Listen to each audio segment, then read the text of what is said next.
Okay, Senator, whenever you're ready. Hey guys, thank you for joining. I completed about an hour ago the confirmation hearing for the nominee to be Secretary of Defense, Pete Hegseth. First, I'm very concerned about a couple of matters before I get to the hearing itself. I wanted to meet with the nominee before the hearing. He would not agree to do so, gave me a meeting, but the meeting is tomorrow. So I'm hoping that still happens. But I have worked with numerous Democratic and Republican secretaries of defense, and none have stiff-armed me and not been willing to meet before the hearing.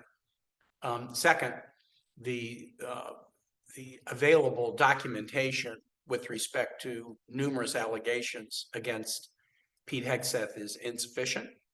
There's an FBI report that has been done that has not been shared with committee members. The chair and the ranking have seen it, but not committee members.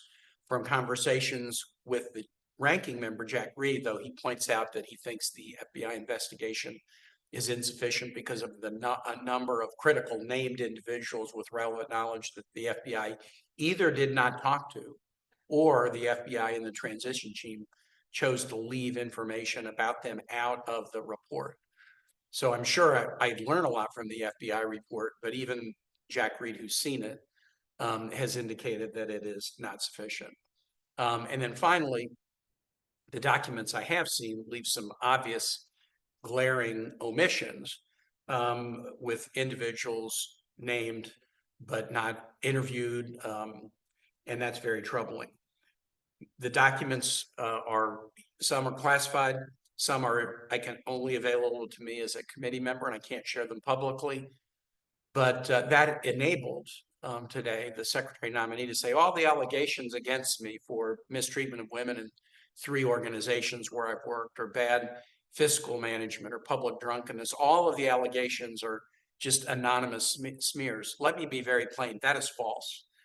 Even on an incomplete record, with what I have been able to see, the allegations of mistreatment of women, financial mismanagement, public drunkenness have names connected to them. It's unclear whether the vetters ever reached out to those individuals, but there are names connected to these allegations, and the nominee was given an opportunity to review the allegations and respond, and in no instance did the response include any of these names saying, no, that's wrong, that didn't happen, I support Pete Hegseth. The names of people who were connected to events were either mistreatment of women or other aspects of toxic workplace were identified. None of them have recanted anything that's contained in the records. Moreover, these allegations are not anonymous smears. They are named individuals in 3 organizations where he's worked. They're his own admission about his infidelity to his second wife, and also cheating on the woman who had just born him a child in Monterey, California in October of 2017. He's admitted the behavior. He claims he was cleared because he was never criminally charged, but there was a criminal complaint, a criminal investigation, a private settlement where he paid money and had the complainant file a non-disclosure agreement. That is hardly being cleared for purposes of examining the character of somebody who wants to be Secretary of Defense. So the unwillingness of the nominee to meet with me, and I do hope we can meet tomorrow, because I have a lot more than 7 minutes of stuff that I'd like to talk to him about. And the insufficiency of the record is very problematic. However, even on an insufficient record, and even without the benefit of a meeting, I'm very, very troubled by the character of this individual. Some of his ideas about reforms, big picture reforms, out of the box reforms, the need to do something dramatic to alter the trajectory of shipbuilding in the country, I agree with a number of his policy positions, but you got to match a to-do list with a character capable of implementing them. And what you see in the character is somebody who, throughout his life, his adult life, has been credibly charged with mistreatment of women in so many different capacities. And there's a consistency to these charges in what he has written, in what he has said, in the way he's talked about women in the military, women in combat. in the publicly available circumstances surrounding the dissolution of his 2 marriages and allegations of serial infidelity. And look, the ability to take an oath or a pledge and stick with it is pretty important for the Secretary of Defense. And both in marriage 1 and in marriage 2, you know, it's clear that he was a serial adulterer. And despite that, he's claiming he's cleared because he has not been convicted of a criminal offense. But that hardly seems to be a dispositive answer to the question of whether you mistreated women. Even his own mother wrote a letter to him in the midst of the divorce of the second wife under those challenging circumstances where he fathered a child by another woman who's now his 3rd wife while he was still married to his second wife. His mother wrote him a letter basically laying out, you have been for a long time a serial abuser of women, physically, mentally, emotionally. You need to look in the mirror and you need to get help. She has said, I wrote that letter out of love, and I'm now doing anything I can to support my son. I know what a mother's love is like. I know when a mother needs to deliver tough love to a child. And that's what that letter was. And that letter, no one else making any allegations against Pete Hegseth about his treatment of women was aware of that letter. And yet the allegations line up just almost directly with the claims that she made. I was very troubled by his inability to categorically say, look, a sexual assault would disqualify somebody from being the Secretary of Defense. He wouldn't agree to that proposition. He wouldn't agree that physical abuse of a spouse would disqualify someone from being Secretary of Defense. He wouldn't agree that drunkenness on the job would disqualify someone from being Secretary of Defense. These are not hard questions. You know, if you are maintaining, I didn't do that, then you would say, hey, it's a disqualifier. But he didn't want to say it's a disqualifier because I think, and I've cross-examined a lot of witnesses, I can look in somebody's eye and detect when they are worried about truthfully answering a question. And so that's why he didn't want to answer the question. So I'm very troubled by this. I'm very troubled by it. By his actions, by his omissions, by his attempt to dodge by claiming it's anonymous spears when in fact that's not the case. Again, we'll see. I have a meeting scheduled with him tomorrow. I want to ask him about some more pedestrian matters like, you know, how do we get shipbuilding on a pace that it needs to be for the nation? I've got a series of those questions that I definitely want to talk to him about. But I will say I was very disappointed in his appearance today and his refusal to accept responsibility for clear, egregious errors of judgment in his background. Again, this is one where you're looking at qualifications and you're looking at character. And I focused my 7 minutes on character issues today. I think some of my other colleagues did a pretty good job on some of the qualifications issues in terms of being able to manage an organization of the size of the Pentagon when 2 nonprofits that you managed had real serious problems under your leadership. But character counts, characters first in my book. And I had really, really serious reservations going in and even more serious reservations come out of that hearing. Okay, first we'll go to Mike from WHSV. Hi, Senator. How are you? Hey, Mike.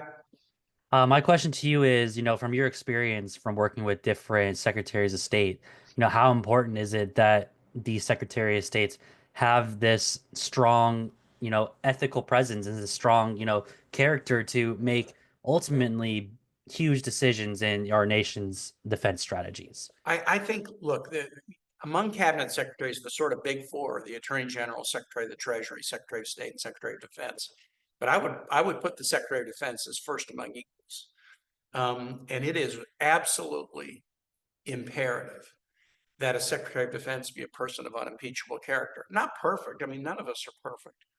But the sheer quantity of allegations against Pete Hegseth that are all kind of in the same zip code or 2 render this a very, very problematic nomination. And I think I was able to, expose today at the hearing The sexual assault allegation in Monterey in 2017 that led to a criminal investigation and a civil claim and a settlement and a payment and a confidentiality agreement. Pete Hegseth did not reveal any of that to the Trump administration. They're considering him to be Secretary of Defense. He's going to need to be very candid in his relationship with the president, both to offer advice, but also maybe something happens wrong at the Pentagon or something happens wrong in one of the service branches, and it's going to be the Secretary of Defense that's going to call the White House and say, we had two ships that just ran into each other. This happened in the Indo-Pacific a number of years ago, or something else has happened. There's been a horrible sexual assault and murder on the Fort Hood base, which there was a few years ago. What, are you going to not pass that information along? Because, wow, I don't want to lose my job. I don't want him to think bad of me. The fact that he would not tell the commander-in-chief to be and the transition team about this Monterey incident, the settlement, the payment, the criminal investigation, tried to hide it from him, that does not bode well. That does not bode well. Next, we'll go to Mark from CBS 19. Hey, Mark. Hey, Smith. Thanks so much for your time. Mhm. Just kind of with Charlottesville being home to a lot of veterans in the National Guard Intelligence Center up the road here, what does confirmation mean for those folks? Well, look, Charlottesville is that the intelligence aspect in Charlottesville that's connected both to Fort Belvoir and the National Geospatial Intelligence Agency, really important mission. And look, Virginia, I mean, Virginia has about 650,000 veterans, but then if you add the active duty, Guard, Reserve, DoD civilian, military family, you add all that in, I mean, you're talking, probably 1 out of 3 Virginians is directly connected in some way to the military, certainly 1 out of 3 adults, military families also. So I think what our active duty, DoD civilian and veterans are entitled to is somebody of, just very, very solid credentials to be Secretary of Defense and a character that is not so demonstrably weighted down by the baggage of personal indiscretions. Next, we'll go to Chris from Air and Space Forces Magazine. Thank you.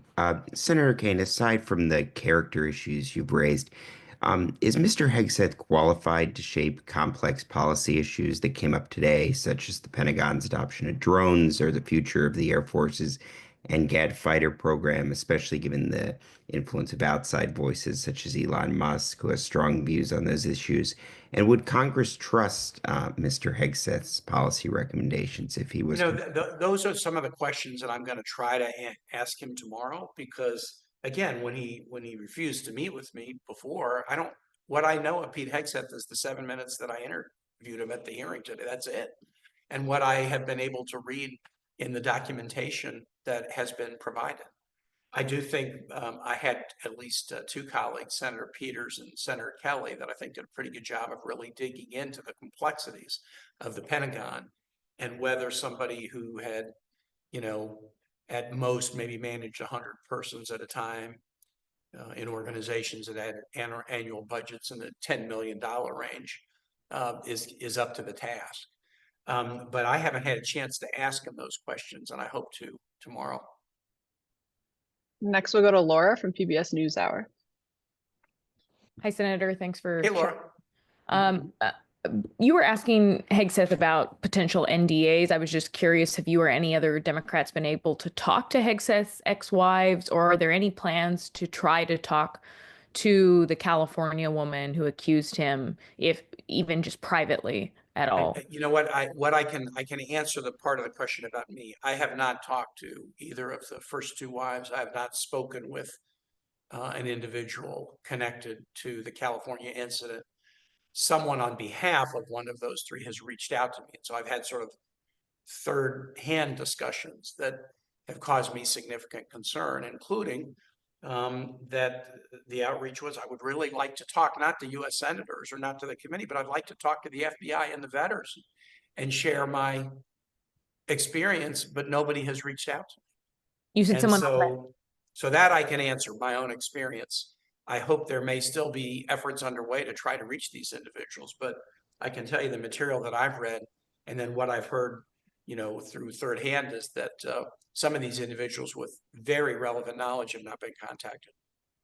Just a quick follow-up, if I may. You said someone on behalf of one of those three, Yes. a friend, a relative. I understand. I think I'm just gonna have to leave it there. Okay, thank you. Mhm. Next, we'll go to Randy from Telemundo. Senador, buenas tardes. Buenas tardes, Randy. Quería preguntarle, ¿qué es lo que le preocupa a usted? Si nos puede comentar en español, ¿qué es lo que le preocupa a usted sobre Pete Hegseth? Y en particular, ¿cree usted que él es calificado al final del día para este puesto o no? Voy a decidir, Randy, después de mi reunión con él mañana, pero tengo gran problemas con el carácter de este individual. Muchas mujeres y gente que trabajan con él durante su carrera en algunas organizaciones han dicho bastante sobre su tratamiento de mujeres, maltratamiento, y con colegas en trabajo, con sus esposas y con otras mujeres. Casi 18% de gente en las Fuerzas Armadas son mujeres y todos, mujeres y hombres, necesitan un líder que pueden tratar gente con respeto. Entonces, mi primer preocupación sobre este hombre. Next, we'll go to Jessica from WTKR. Senator, thank you so much for taking this time with us. You may hear a little bit of an echo in the background because we're recording on two different Okay, channels. you bet, Jessica. But I just wanted to ask, what would this pick mean if he is confirmed? What would this mean for Hampton Roads?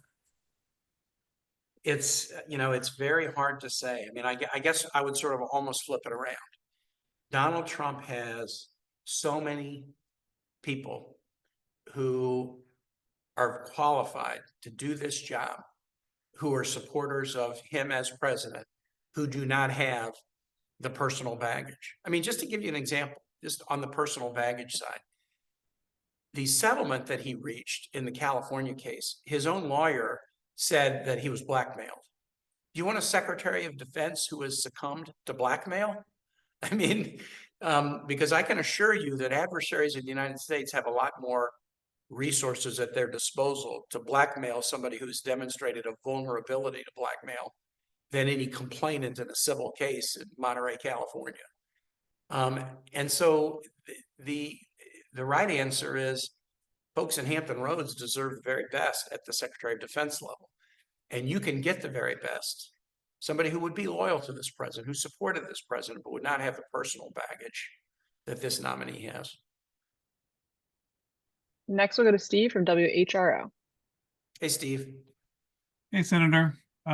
So you talked repeatedly during the hearing about how standards were being lowered and there were quotas for women and minorities. Are you aware of any lowering of standards or quotas? That was a Republican theme. That was a theme of questions on the Republican side. It was comical at one point. One of my colleagues was making a presentation, Senate colleagues on the Republican side, and asserting that the military had lowered standards under the Biden administration.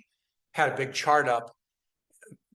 The word military was misspelled in the chart. So there was some evidence of lowering of standards in the hearing, but I don't think it was on the armed services side of the aisle. And the claim that there have been quotas, for example, for women officers advancing, I've seen no evidence of that. I've been on the Armed Services Committee for 13, now coming on 13 years. I have been a member of the Personnel Subcommittee. A lot of us were scratching our heads about that. So no, I'm not aware of quotas of that kind. And the notion of standards being lowered, I always heard that the standards were often created because they wanted to create a fair system that measured equally men and women. Yeah, I think the right answer should be that we should have appropriately tough standards for every MOS in the military. And the standards can be different. Some of the physical requirements for infantry might be different than for an intel officer. So they can be different depending upon the MOS. But then anybody who wants to be in that military specialist, man or woman, right, they need to meet that standard. And I'm not aware of standards being reduced you know, out of some political agenda. In fact, really it's people like Mr. Hegseth who want to put politics in everything. He's claimed that, you know, Democrats are the enemy. Imagine how retention will go in the military if there's a Secretary of Defense who has said negative things about women, said negative things about LGBTQ folks serving, said negative things about Muslims, castigated all Democrats, has supported the notion of military purges of generals who have supported diversity initiatives. You put that together with some of the other character issues, and I think the retention challenges that we've grappled with in recent years aren't going to get easier, they're going to get harder. Okay, thank you everyone for joining. Those are all of our questions. We will send out a Great. video recording after. Thanks, guys. Thank you.